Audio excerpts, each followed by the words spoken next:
Ha terminado la final de la Copa del Mundo y al menos a mí no me ha defraudado ni la final ni el Mundial.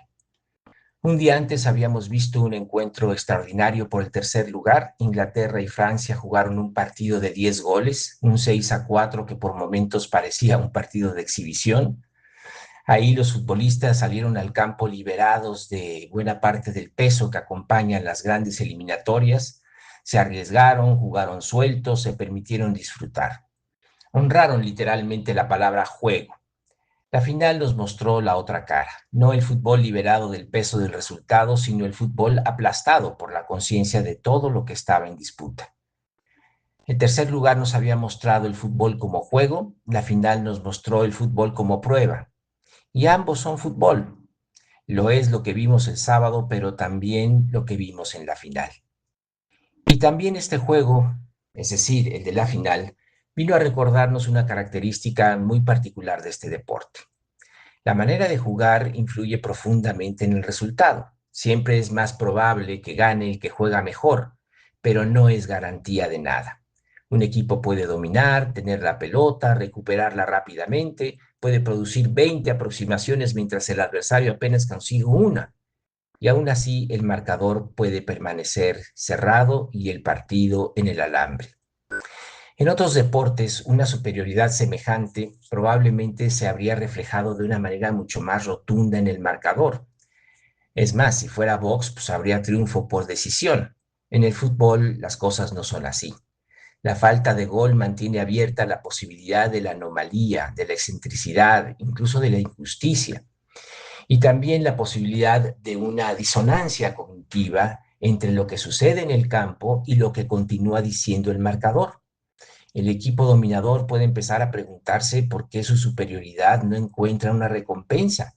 Y de ahí la ansiedad, la frustración, la impaciencia. Y justo en ese momento España demostró tener carácter. Técnica y tácticamente fue apabullante. No se limitó a controlar el balón, algo que realiza casi de memoria. Lo verdaderamente impresionante fue su capacidad de recuperarlo inmediatamente, esa presión alta que Argentina nunca pudo superar. Las estadísticas fueron abrumadoras y sin embargo el marcador continuaba 0-0 durante los 90 minutos y buena parte del tiempo extra. E insisto, mientras el partido permanecía empatado, seguía abierta la sombra de la injusticia. ¿Por qué? Porque bastaba un rebote, una pelota detenida, un error, una genialidad tardía o la llegada a los penaltis. Durante más de 100 minutos el fútbol estuvo a punto de hacer una de las suyas. Porque eso también es fútbol. Y si este deporte no fuera a veces injusto, pues no se parecería tanto a la vida. Por fortuna para España, esta vez la anomalía no terminó imponiéndose. España es una campeona rotunda, no solo porque ganó con toda autoridad la final, sino porque demostró que podía superar todas las adversidades y todas las formas de oposición que encontró en el torneo. Tuvo que reponerse al susto caboverdiano, pasó por el trámite de Arabia Saudita y la exigencia de la garra charrúa, superó la excelencia técnica de Portugal, cercenó y cauterizó las cabezas de la hidra francesa y terminó imponiéndose a una Argentina que quizá no tuvo el fútbol de España, pero sí un corazón que no le cabía en el pecho. Cada adversario le puso un escollo distinto y España tuvo respuesta para todos. Eso es lo que convierte a un gran equipo en campeón. Antes de la final habíamos hablado de un posible estoicismo español. Hoy lo confirmamos con toda claridad. España no podía controlar que el gol tardara en llegar, no podía controlar un rebote, una decisión arbitral, una intervención del portero o la resistencia de Argentina, pero sí podía gobernar su respuesta. Fue una lección del estoicismo que encontramos en las meditaciones de Marco Aurelio, solo que llevado al campo de juego.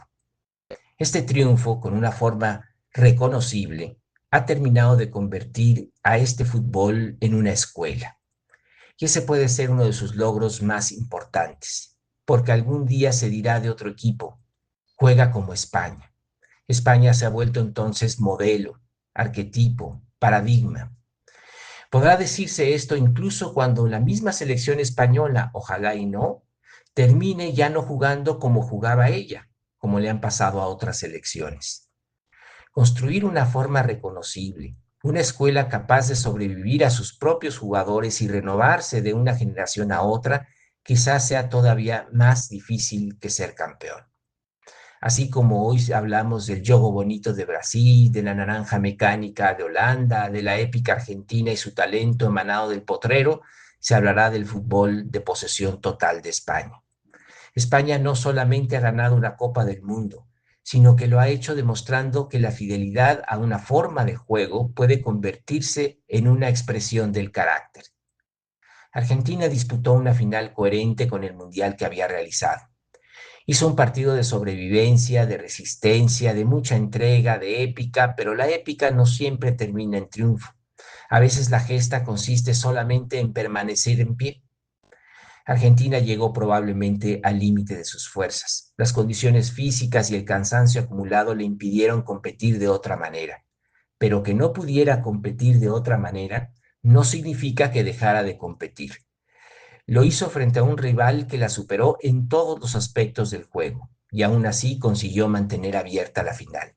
Se aferró a esa vieja ilusión y la peleó hasta el último tango en Nueva York. Con muy pocos recursos, Argentina hizo que España tuviera que ganar la Copa del Mundo sudando tinta. Y eso también debe reconocerse. El mérito del vencedor depende de las cualidades del vencido. Y los argentinos vendieron cara a la derrota. Su resistencia no disminuye el triunfo español, al contrario, lo engrandece. España no levantó la copa ante un adversario resignado, sino ante un equipo que, aún dominado, se negó a rendirse. Cerraba los espacios que podía, disputaba los balones que podía, soportaba, esperaba y se aferraba a la posibilidad de una última jugada, un error, una genialidad. Vamos, algo que estuvo a punto de ocurrir, una de esas resurrecciones que habían marcado su territorio y recorrido a lo largo del torneo. Esta vez no ocurrió. La épica argentina no conquistó el campeonato, pero obligó a España a producir una actuación digna de un campeón para derrotarla. Y al final quedó Messi, tendido en el campo, con la derrota a cuestas. Fue su despedida de las Copas del Mundo, pero ocurrió en el lugar donde desde mi punto de vista debía suceder, en una final, compitiéndola, jugándola, llegando hasta el último partido posible. Tal vez haya personas a quienes esta imagen derrotada de Messi les produzca alegría. Yo no lo comparto. Tampoco me produce dolor.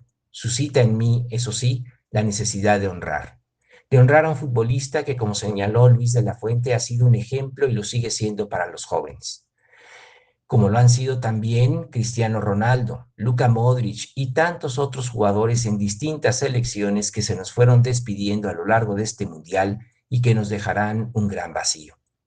Durante muchos años Messi convirtió lo extraordinario en algo habitual. Nos acostumbró a aquello a lo que nadie debería acostumbrarse, pero esta final volvió a recordarnos que el Padre Tiempo, Cronos, sigue siendo el gran devorador, el Padre Tiempo, y que no perdona ni siquiera a los más grandes. Para una Argentina agotada, correr hoy también por Messi era pedir demasiado.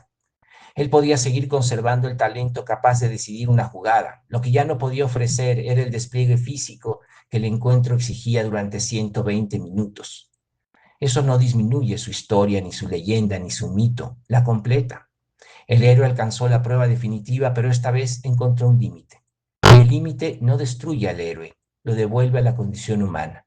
Hoy se marchó quizás el mejor futbolista de todos los tiempos. Pero al fútbol le queda un consuelo. Se van las figuras, permanece una escuela que España ha sabido continuar, transformar y renovar durante casi 20 años.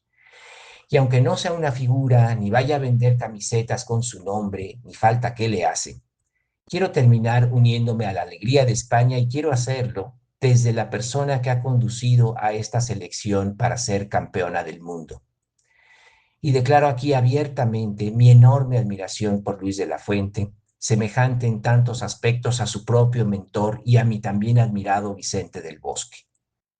La admiración puede pasar por muchos lugares y de hecho aquí lo hace. Luis de la Fuente es un grandísimo entrenador, es un estratega extraordinario, un hombre con una fortaleza mental, con un conocimiento, con una inteligencia táctica, con una cultura, con una capacidad de liderazgo y una sensibilidad de manejo de grupo, pero además posee algo que no siempre acompaña a los exitosos: competencia sin estridencia, autoridad sin necesidad de teatralidad, sensibilidad sin debilidad, clase en la victoria y en la derrota, liderazgo sin necesidad de convertirse en protagonista.